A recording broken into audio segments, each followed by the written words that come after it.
Салам достор, байланышта Санчо Бей каналы. Бүгүнкү чыгарылышыбызда көпчүлүк тааныган Том Круздун аткаруусунда өтө бир кызыктуу тасмалардын бири кылмыштын өнөктөшү аттуу тасманы көрөбүз. Жөнөкөй эле өз максатына аракет кылып жүргөн такси кызматкерин кылмышкер барымтага алып, опузалап эле өзүнүн кылмыштуу иштерин аралаштыра баштайт. Анда эмесе аягы кандай болгондугун чогуу көрөлү. Почему? Что ты мне сделаешь?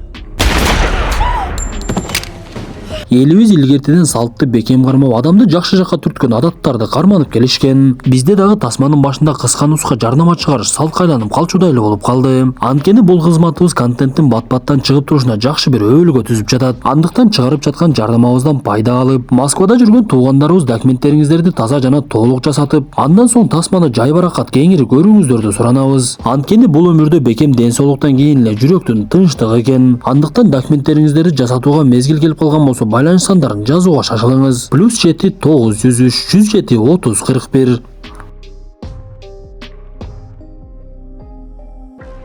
Тасманын башында көз айнек тагынып костюм шумчан өтө бир олуттуу адамды көрөбүз. Ал келе жатып байкабагандай болуп башка адам менен сүзүшүп кетип, экөөнүн тең баштыгы колунан түшүп, баштыктары окшош болгондуктан атайын эле бири-биринкин алмаштырып көтөрүп кетишет. Мындан соң биз каарманыбыз Макс Дюрошени көрөбүз. Ал шаарда такси кызматында айдоочу болуп иштеп, өзүнүн ишине жакшы көңүл буруп, мыкты кызматкерлердин бири болчу. Анын унаасында ар дайым балыкчыда тартылган ысык көлдүн жээгинин сүрөтү бар болчу. Эртеден кечке жумуш менен алек болуп, кээ бир учурда максат кылып, ошол сүрөттү кайра карап турчу. Күндөрдүн биринде анын унаасына сулуу келген бир кардар кыз отуруп калат. Ал айдоочуга бара турган жерин айтып, жана кайсы жол менен тез барса болот экендигин түшүндүрүп жатса, каарманыбыз ага жооп берип, сиз көп деле ойлонбой эле койсоңуз болот. Мен ал жака кантип тез барышты билемин. Мен айткан жол менен бара берели десе, ал кыз мен деле бул жерде көп жылдан бери жашаймын. Мен айткан жолдо кете берсеңиз десе, каарманыбыз такыр эле болбой, экөө бир келишимге келип, анда мелдешели деп каарманыбыз өзү айткан жол менен айдай баштайт. Бирок убакыт көрсөткөндөй эле Макс айткан жол менен бара турган жерге батыраак жетишти. Көрсө бул кыздын аты Энни Фаррелл экен. Ал Калифорния штаттык аймагынын прокурору болуп чыгат. Ага Макстын өзүнүн ишин өтө мыкты аткаргандыгы жагып, аны менен жакшы сөздөрдү сүйлөшүп, эртең бир өтө чоң сот ишим бар, ага даярданышым керек деп кээ бир сырларын айтып бере баштайт. Анда Макс кызга жооп кылып, жанагы өзү жакшы көргөн сүрөттү белек кылып, кыз дагы каарманыбызга байланыш сандарын таштап кетет. Макс негизин арагынан жоошмомун, жана кыздар менен көп деле тил табыша албагандыктан Эннинин байланыш сандарын алгандан кийин анын төбөсү көккө жетет. Ошентип Энни кирип кеткен имараттан биз буга чейин көргөн көз айнекчен адам чыгып, каарманыбыздын унаасына олтуруп, мени төмөнкү адреске жеткирип коюңуз. Ал жака канча убакытта жетебиз десе, Макс 7 мүнөттө деп айтат. Биз ушул жерде бул көз айнекчен адамдын аты Винсент экендигин билебиз. Ал бул Лос-Анджелес шаарына биринчи жолу келген эле. Макс кардары менен сүйлөшүп калып, мен бул жерде туулуп өскөнмүн. Биздин шаар жактыбы десе, Винсент ага жооп берип, мага чоң шаарлар көп деле жага бербейт. Бул Лос-Анджелесте менин угушум боюнча бир адам метрого түшүп отурган бойдон өлүп калган экен. Бирок анын өлгөндүгүн эч ким байкабай, ал метродо өлгөн бойдон 6 саат олтуруп, элдер кирип чыгып ага маани деле беришпептир. Ушул кантип жашоо болсун деп эле шаар жөнүндө жаман сөздөрүн айта берет. Анда Макс дагы сөз баштап, мен бул таксиде убактылуу эле иштеп жатам. Буйруса унааларды ижарага бере турган ишкана ачайын деп жатам. Ошого даярдыгымды көрүп жатам деген учурда эле буга чейин Макс айткандай алар 7 мүнөттүн ичинде дарекке келип калышат. Анда Винсент Макска, сен өзүңдүн ишиң аябай так экенсиң. Мен бул жерде түнү менен 5 адамга жолугуп, кээ бирине кол койдуруп келишим түзүшүм керек. Сага $600 берейин. Түнү менен мени ошол даректерге жеткирип турасың. Макулдугуңду бергин деп эле $300 дароо берет дагы, келген дарекке кирип кетет.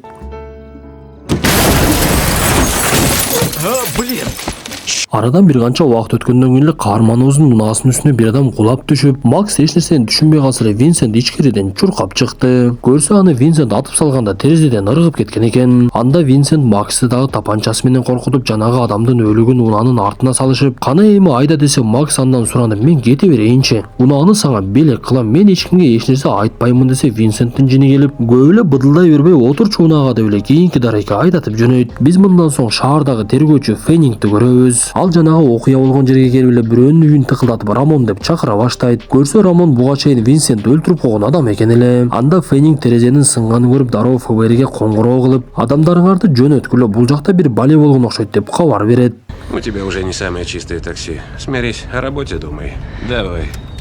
Макс табиятынан унаасын ар дайым таза алып жүргөндү жакшы көрөт эле. Ошондуктан ал бир жагынан Винсенттен коркуп жатса, экинчи жагынан унаасынын кир болгонуна жүдөй берет. Анда Винсент экинчи даректи айтып, мени ошол жака жөнөт десе, Макстын жини келип, мен сени ал жака алып бара албаймын, мени коюп берип эле жиберчи, мен адам өлтүрүүчүдү кантип эки жакка ташыймын десе, Винсент ага жооп берип, мен бир эле адамды өлтүрдүм, ушул нерсеге ушунча болосуңбу? Азыр Израиль Газада канчалаган адамдарды өлтүрүп жатат, ага башыңды деле ооруткан жоксуң. Макул, сени бир аз болсо да кубандырып коеюн, бул мени өлтүргөн адам кылмышкер болчу. Аны мен деле биринчи жолу көрдүм деп жаткан жерде эле алардын артынан тартип сакчылар келип калат. Көрсө тартип сакчылар унаанын алдыңкы терезеси сынык болгондугу үчүн токтотуптур. Алар каарманыбыздын документин текшергенден кийин унааңызды бир сыйра тинтип коелу, ошондуктан түшүп арт жагын ачыңыз деп калганда, Винсент тапанчасын даярдап эле унаадан түшө баштайт. Бирок ушул маалда эле тартип сакчыларды рация менен чакыра баштайт. Ошентип Винсент бир баледен кутулуп кетип, алар кийинки дарекке дагы жетип келип калышты. Анда Винсент каарманыбызды качып кетпесин деп анын колун рульга байлай баштайт. Ошол маалда эле такси кызматынын жетекчиси Ленни Макска байланышка чыгып, сен унаанын терезесин сындырып коюпсуң го, бул нерсенин бардыгын өзүңдүн чөнтөгүңдөн төлөйсүң.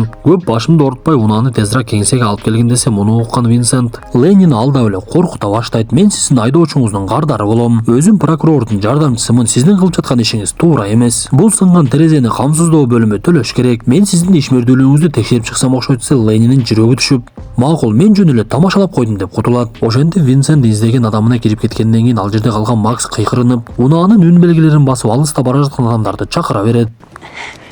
Эй, парни!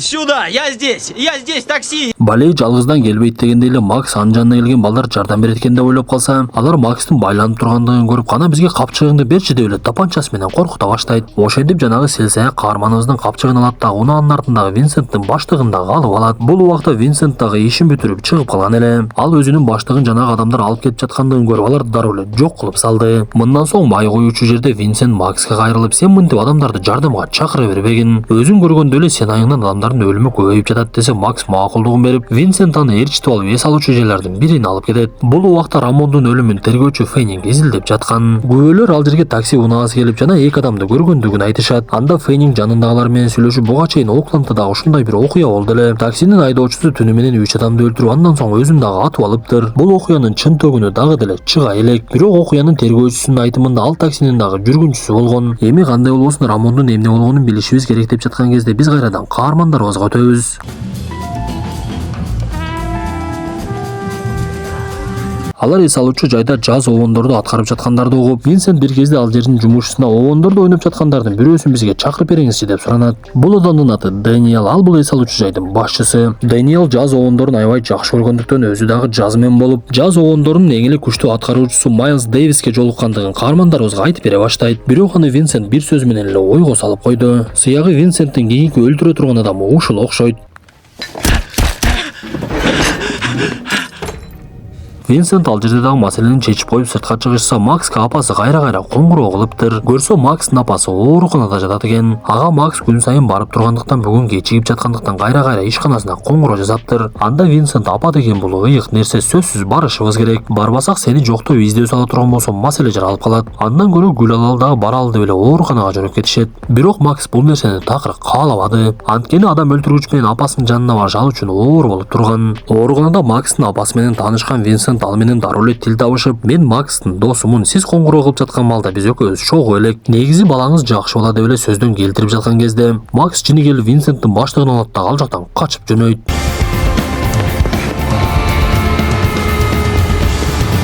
Алыска бара албагандыгын түшүнгөн Макс бир жерден токтоп калат дагы жанагы баштыкты жол жака ыргытып жиберди. Ошентип баштыктын ичиндеги болгон нерсенин бардыгы чачылып талкаланып, Винсенттин жини келип, сен менен ишиме тоскоол боло баштадың. Бул кылган ишиңди эми кайрадан ордуна келтиришиң керек деп ал жерден алып кетет. Бул убакта Феннинг өлүкканага келип, ал жерден Рамондун денесин издеп жаткан. Анда өлүккананын жумушчусу бүгүн бизге 4 адамдын денесин алып келишти. Эң эле кызыгы алардын 3-өө октон өлүптүр. Андан дагы кызыгы үчөөнө тең ок бирдей тийген болот. Буларды карасаңыз деп эле жанагы адамдардын денесин көрсөтсө, Винсент экинчи дарекке барып өлтүргөн адамды Феннинг дароо эле таанып калат. Көрсө ал Винсент биринчи өлтүрүп койгон Рамондун бир кезде жактоочусу болуп иштеген экен. Бул убакта эки каарманыбыз мексикалыктардын эс алуучу жайына бара жатышкан. Жолдо бара жатканда Винсент өзүнүн бала кези жөнүндө айтып бере баштайт. Көрсө анын апасы кичинекей кезинде каза болуп калып, атасы болсо мыкаачылык менен уруп согуп чоңойтуптур. Бирок атасынын дагы өмүрү көпкө узабай ал дагы каза болуп калып, Винсент балдар үйүндө чоңоюп, кыскасын айтканда балалыктын жыргалчылыгын деле көргөн эмес экен. Ошентип алар бара турган жерге жеткенден кийин Винсент Макска буйрук берип, сен азыр бул эс алуучу жайга кирип Феликске жолугушуң керек. Анткени мага керектүү кагаздарды жок кылып баштыгымды ыргытып жибердиң. Эми ошол айыбыңды жуушуң керек. Бул жерде мага буйрутма берген адамдар бар. Мен аларга түздөн түз жолукпаймын. Ошондуктан сен кирип өзүңдү Винсентмин деп тааныштырып, мен жок кылышым керек болгон адамдар жөнүндө маалыматтарды алып чыккының.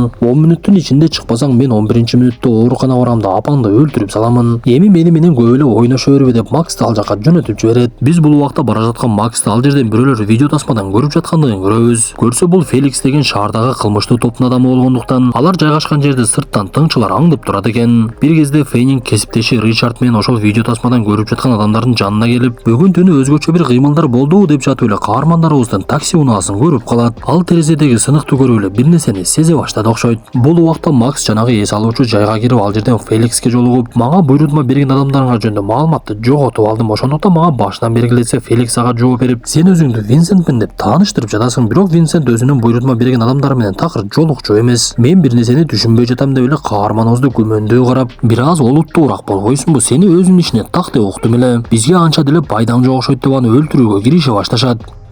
Я сказал Велиороду за моей спиной убрать ствол, пока я его не вколотил. Айласы кеткен Макс казанга жакын жүрсөң көзү жугат дегендей ал Винсент менен жүрө берип, өзү дагы бир аз эр жүрөк боло баштаган окшойт. Ал бир малда эле коркок адамдан күчтүү адамга айланып, менин артымдан тыңчылар түшүп коолай баштады. Ошондо маалыматтардын бардыгын жок кылганга туура келди. Болбосо тыңчылар ал маалыматтар аркылуу сени дагы таап алышмак. Жашоо деген сени көз ойлогондой жеңил эмес да, ар кандай татаалдыктар болуп турат экен. Көп эле өзүңдөн кете бербей бер дегенде бере бербейсиңби? Мен сен айткан 3 адамды жок кылдым, экөө эле калды десе, Феликс ойлоно түшүп, дароо эле ноутбугундагы маалыматты флешкага көчүрүп берет.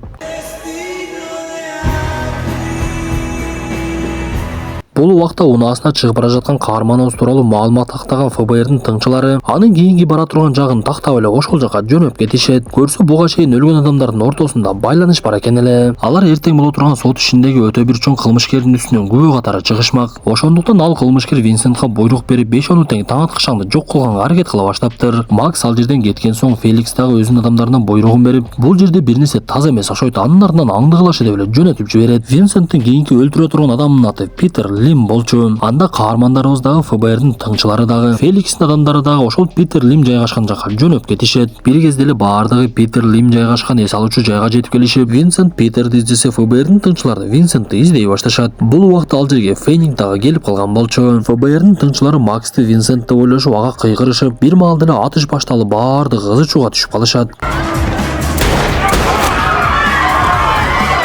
Фейнинг бир кезде Макска жетип алып, мен сенин Винсент эмес экениңди билемин деп аны эшикке алып чыгып жөнөп, бул убакта Винсент ызы чуудан пайдаланып Питер Лимди өлтүрөт да ал жактан чыгып кетип калат. Ал сыртта Макс менен келе жаткан Фейнингди аткылап салат дагы. Кайрадан эле Макска унааны айдаткан бойдон качып кетип калды. Алар бара жатып Макстын жини келип, сен эмнеге Фейнингди атып салдың? Сенде негизи адамдык сапат деле калбаптыр. Сен өлтүргөн адамдардын дагы үй бүлөсү бар да, алардын дагы максаты бар. Ичинде ой сезимдери бар, бир туугандары бар. Сенде болсо эч нерсе жок экен. Мынча жырткычтай эле өзүңдү алып жүрөсүң. Алдыңан чыккан эле аткылай бересиңби десе, Винсенттин дагы жини келип, мен сени куткарып калдым го, ыраазычылык айтып койсоң деле болмок. Сен өзүң жөнүндө анчалык эле бийик ойлоно бербечи, бул такси кызматында 12 жылдан бери иштейт экенсиң. Анан дагы бул нерсе убактылуу эле, жакында ишкерлик менен алек болом деп коесуң. Чындыгында колуңдан эч нерсе келбейт. Ишкерлик деле кыла албайсың. Жада калса буга чейин өзүң айткан байланыш сандарын таштап кеткен кызга деле коңгуроо кылчу да эмессиң. Ушундай бир түрлүү жашоонун эмне кызыгы бар? Турушуң менен анча эмес экенсиң десе, бул сөздөр Макска жакпаганы менен аны шыктандырды окшойт. Ал жини келип унаасын катуу айдап баштап, негизи мен сага жолукканым деле жакшы болуптур. Анткени буга чейин өзүмдү сырттан карачу эмесмин. Сен болсо бул нерсени мага түшүндүрүп бердиң. Чындыгында эле өзүмдү ишкерлик кылам деп алдап жүрөт экенмин деп унаасын өтө катуу айдап, Винсенттен башка кутула турган жолу жок экенин түшүнүп эле унаасы менен атайын кырсыкка учурайт.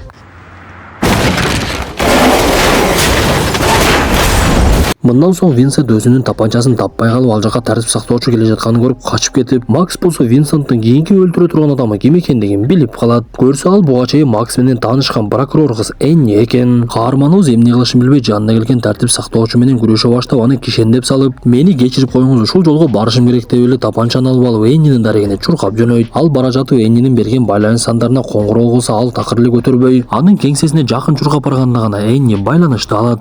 Один хмырь, то есть Винсент, хочет тебя убить. Анда Энни ишенбей турса каарманыбыз ага Феликс жөнүндө айтсам, Энни такыр эч нерсени түшүнбөй, сен Феликсти кайдан тааныйсың? Мен анын сот ишинде прокурорлук кыламын десе, каарманыбыз бар жоктун бардыгын түшүндүрө баштайт. Винсент деген адам ага күбөлүккө чыккандарды өлтүрүп жатат. Анын тизмесинде сен дагы бар экенсиң деп жазса эле каарманыбыздын байланышы өчүп, аппаратынын кубаттагычы түгөнүп калган болот. Бул убакта Винсент ал жерге жетип келип, имараттын үстүнкү кабатынын жарыгын өчүрүп, жүрөгү түшүп калган Эннини караңгыда издей баштайт. Макс Эннини куткарайын деп имаратка кирейин деп жатса, ал жердин күзөтчүлөрү өлүп жатыптыр. Ал жабылып турган эшикти тапанчасы менен аткылап эле ичкериге кирип жөнөйт. Винсент бул убакта Эннини таап алыптыр. Бир кезде ал жерге Макс дагы жетип барып, Винсентти дароо эле атып салат дагы Эннини алып алып качып жөнөдү. Бирок Винсент өлбөй калып, каармандарыбыздын артынан тапанчасы менен аткылап кубалап жөнөп, Макс менен Энни лифтке түшкөнгө жетишип калышат. Алар сыртка качпай эле имараттын астындагы метро жүрө турган жакка түшүп, поездга түшүп алалы деп келишин күтүп калышкан. Бул убакта Винсент дагы алардын артынан жетип келип калыптыр. Анда келген поездга каармандарыбыз жашырынып түшүп алышса, Винсент секирип барып эле анын артынан жабышып алган болот. Ошентип ал вагондон вагонго өтүп Макс менен Эннини издеп жөнөйт. Бир кезде Макс аны байкап поезддин алды жагына качып, Савеловская станциясына келгенде түшүүгө шашыла баштайт. Бирок Винсент бул нерсеге даяр болуп сыртка чыгып тапанчасын такап, эки каарманыбызга метродон түшүүгө мүмкүнчүлүк бербеди. Ошентип поезд кайрадан жылып жөнөп, Энни менен Макс бекинип алып, Макс башка аргасы жок экендигин түшүнөт дагы Винсент алардын жанына келип калганда тапанчасын акыркы окко чейин аткылай баштайт. Эң эле кызыгы анын окторунун бири Винсентка таамай тийиптир. Өлөрүн түшүнүп калган Винсент ал жердеги отургучтарга отуруп, эми менин өлгөндүгүмдү метронун жүргүнчүлөрү байкашат бекен деп эле бул дүйнө менен кош айтышып кетет. Макс ошентип Эннини куткарып калып, тасма дагы аягына чыгып калды. Достор, тасма жакса мыкты белгисин басып, сөзсүз тааныштарыңыздар менен бөлүшө кетиңиздер. Андыктан кийинки тасмадан жолугушканча ден соолукту жакшы карап, Макска окшоп ар кимибиз эмне кесипти аркыласак дагы ошол ишти мыкты жасайлы.